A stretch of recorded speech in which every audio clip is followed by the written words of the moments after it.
Hey YouTube, welcome back to another video. So today we're going to be talking about the brand new quote-unquote demiurge unit, Gnosis Beth.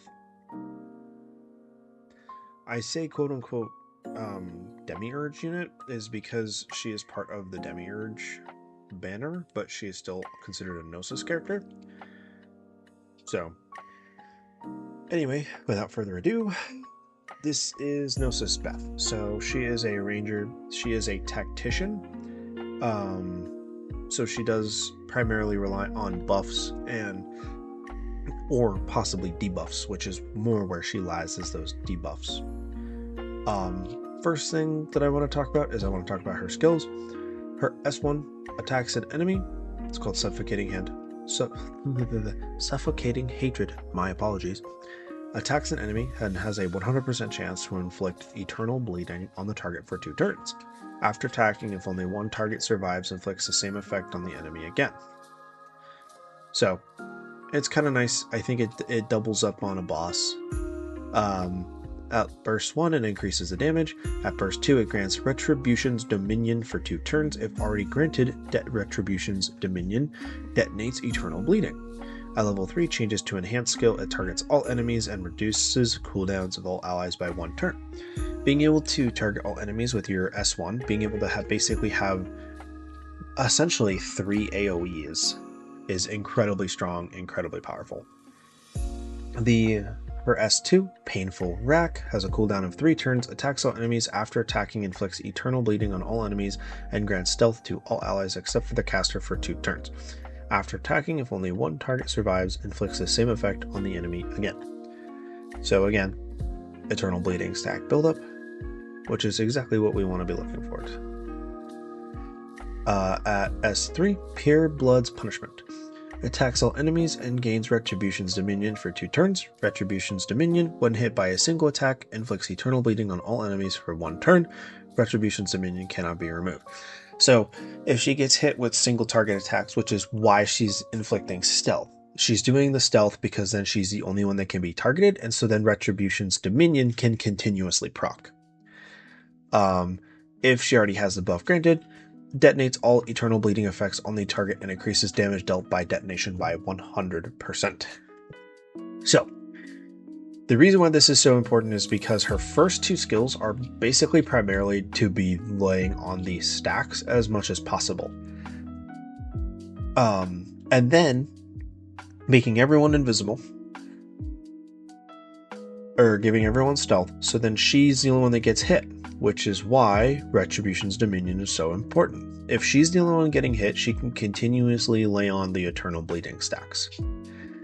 She's also just a companion effect, and part of her companion effect is she has a 100% chance to inflict eternal bleeding on the enemy with the highest attack for 3 turns. Again, she's targeting highest attack. Not too bad. Her exclusive equipment, Everlasting Grudge, reduces dark damage taken by 20%, and then increases damage dealt by eternal bleeding on bosses by 50%. So we're increasing our damage by another 50% against any kind of boss monster character, which is very, very helpful. Being able to increase your damage by 50% to a boss is incredibly strong. I really appreciate being able to have another character that has a really good boss damage bump. Before we go into the skills, I want you to go down to the comments below. Tell me before I get into the gear, go into the comments below, tell me what gear set you think I'm going to be recommending for her, and then reply to your comment and let me know if you were correct. I got a lot of positive feedback the last time I did that, and there's been some people that saying I should do it again, and I just haven't because I've been so busy with everything, but I'm not going to make excuses. I'm making this change. You guys deserve better content, so here we go. I think I've given you enough time to go down in that comments and guess what kind of gear set. You kind of have a choice. So, if you want a speedier Beth to lay on those debuffs more often, you can run a speed set.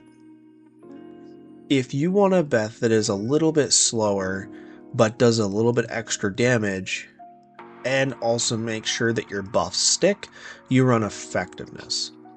I don't know if I mentioned, I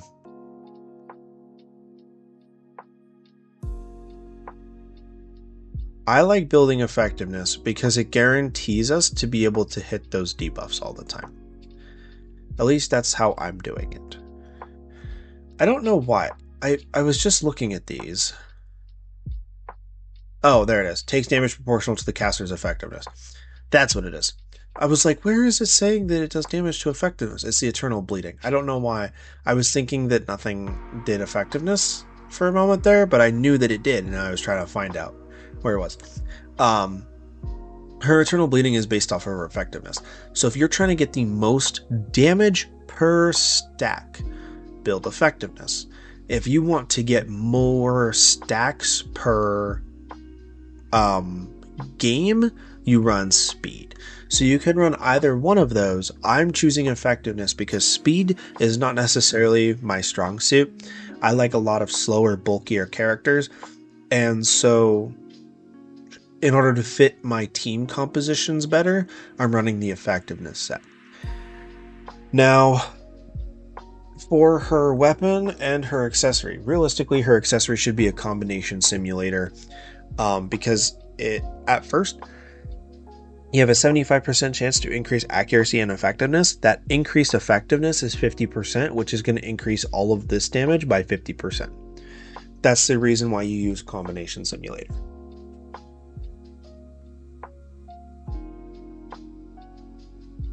For her weapon, Hearthunder's Blade inflicting burn isn't bad. Rampaging Caracal isn't bad for bosses. Meteor Mashers isn't bad if you're going to be trying to build a more evasive set.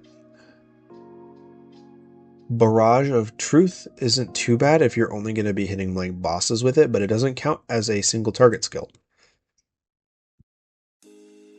And all of your attacks count as attack skills, so Fierce Soloist isn't going to help. Now, if you are farther than I am and you've progressed, you want Burario's Recklessness. This is a 50% chance to grant increased effectiveness for one turn before using an attack that targets all enemies. Realistically, this is what you go for. I believe when you max it out, it is a 100% chance. Gorgon's Wrath isn't too bad if you're wanting to extend buffs from like Christmas Diane.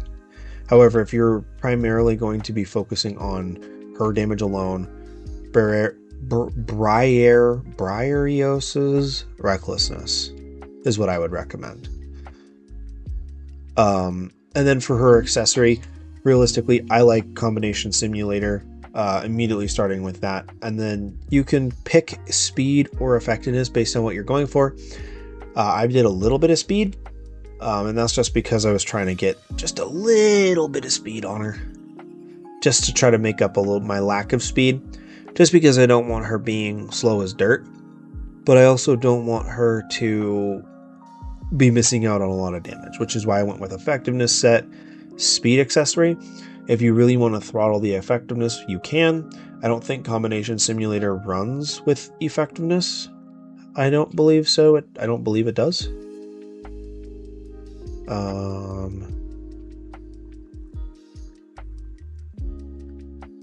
Combination Simulator. No, it does not roll with effectiveness. It rolls with defense, speed, crit chance, or resilience. The only one that I think runs with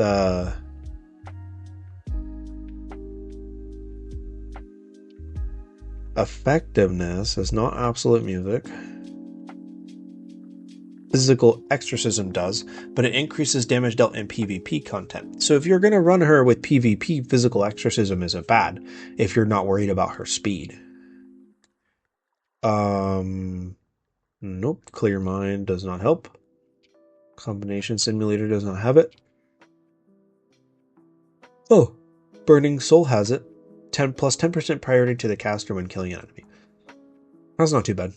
Of the new ones, realistically, increases damage by 1% for every 7 effectiveness. This is what you would realistically want to run if you have the new ones. And look, it rolls effectiveness as well. So you can totally like really crank that damage if you really want to. The other one isn't bad. Increases speed proportional to missing health. That's not bad. However, if you're going to run effectiveness, you just run this every single time.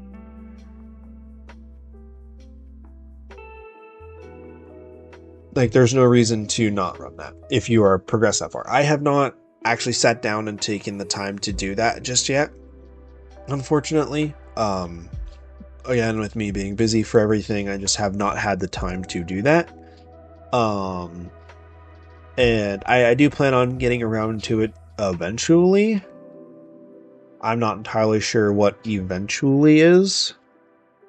But I will definitely be doing it at some point in the near future. I'm hoping to get it done by the end of the month. I might not. I genuinely have no idea. But I have every intention on getting it done by the end of the month.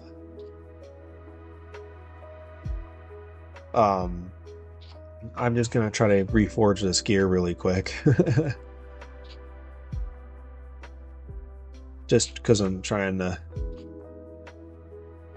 get a little bit more progress done. I don't like this one. I don't like this. Can you be better? God, you're awful. Sometimes those transit stones are practically useless. I guess we could also talk about talismans. Realistically, you're going to want a talisman that is going to increase your team's effectiveness. I don't really see a reason not to. It is probably the better option to do. It's just something with team effectiveness. For gem slots, of course. If you were going to guess, you would guess correct because you would want effectiveness gems most likely. I know that's what I'm going to put into it, is I'm going to put effectiveness gems into it because I like damage. That's simply it. I just like damage. Having effectiveness, buffing off of effectiveness is incredibly powerful. I mean, Kitsune of Eternity, if her numbers were better, she would be a lot better. But Kitsune of Eternity does not have the same functionality as Gnosis Beth does. So Kitsune of Eternity, I don't think is as good as Gnosis Beth is. But with that, I'm going to leave this video here. Thank you guys so much for watching. I really do appreciate it. Hope you guys learned something. I hope you guys guessed correctly in the comments down below. And I'll see you guys in the next one. Peace.